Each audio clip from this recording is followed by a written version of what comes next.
Mga Gawa, chapter 10, verse 25 and 48. At nangyari na pagpasok ni Pedro sa sinalubong siya ni Cornelio, at nagpatira pa sa kanyang paanan at siya sinamba. Datapwat itinindig siya ni Pedro na sinasabi, "Magtindig ka, ako man ay tao rin." At sa pagkipagsalitaan niya sa kanya, ay pumasok siya at kanyang naratnan ang maraming nangagkakatipon. At sinabi niya sa kanila, "Nalalaman ninyo na hindi matuwid sa isang taong Hudyo na makisama, lumapit sa isang taga-ibang bansa. At gayon may, ipinakilala sa akin ng Diyos na sinumang tao huwag kong tawaging marumi o karumal-dumal. Dahil din dito ay naparito akong hindi tumutol ng anuman. Nang ako'y ipasundo, itinatanong ko nga kung sa anong kadahilanan ipinasundo ninyo ako." At sinabi ni Cornelio, "May 4 na araw hanggang sa oras na ito na aking ginanap ang pananalangin sa oras na 9 sa bahay ko. At narito, tumindig sa harapan ko ang isang lalaki na may pananamit na nagniningning.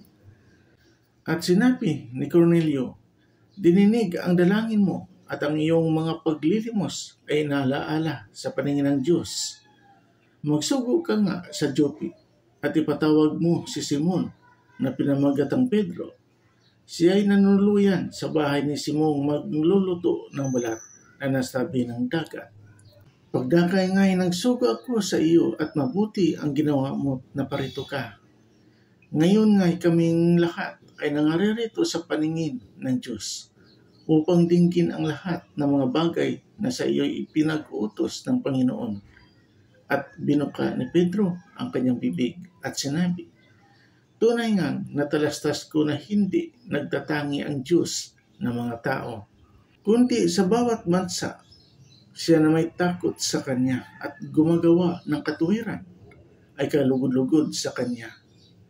Ang salita ng Kanyang ipinadala sa mga anak ni Israel na ipinangangaral ang Ebanghelyo ng kapayapaan sa pamamagitan ni Jesucristo, siya ay Panginoon ng lahat.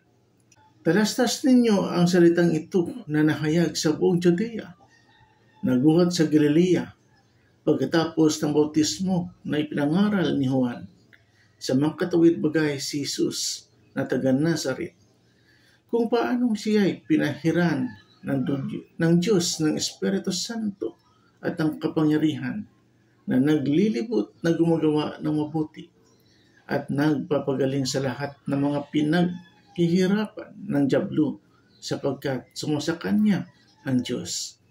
At mga saksi kami sa lahat ng mga bagay na ginawa niya sa lupain ng mga Hudyo at sa Jerusalem, na siya na may kanilang pinatay, na siya ibinitin sa isang punong kahoy.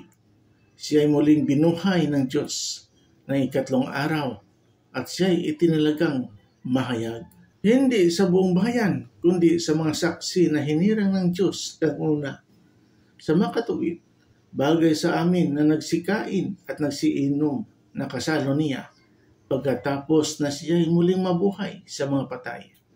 At sa amin ipinagbili niya na magsipangaral kami sa bayan at saksihan na siya ang itinalaga ng Diyos na maghihukom ng mga buhay at ng mga patay. Siya ang pinatotohanan ng lahat ng mga propeta, ng bawat sumasampalataya sa Kanya ay magkakamit ng kapatawaran sa mga kasalanan sa pamamagitan ng Kanyang pangalan. Samantalang nagsasalita pa si Pedro ng mga salitang ito, ay bumaba ang Espiritu Santo sa lahat na nangakikinig ng salita. At sila sa pagtutuli na nagsisampalataya ay nangamanghang lahat na nagsiparoong kasama ni Pedro, sapagkat ibinuhos din naman sa mga hintil ang kaloob ng Espiritu Santo.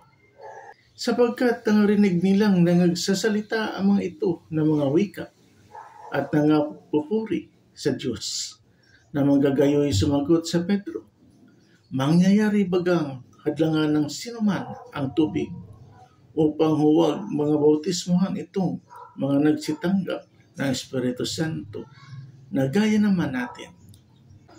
at inutusan niya sila magsibautismo sa pangalan ni Hesukristo na magkagayoy kanilang ipinamanhik sa kanya na matirang mga ilang araw. Amen.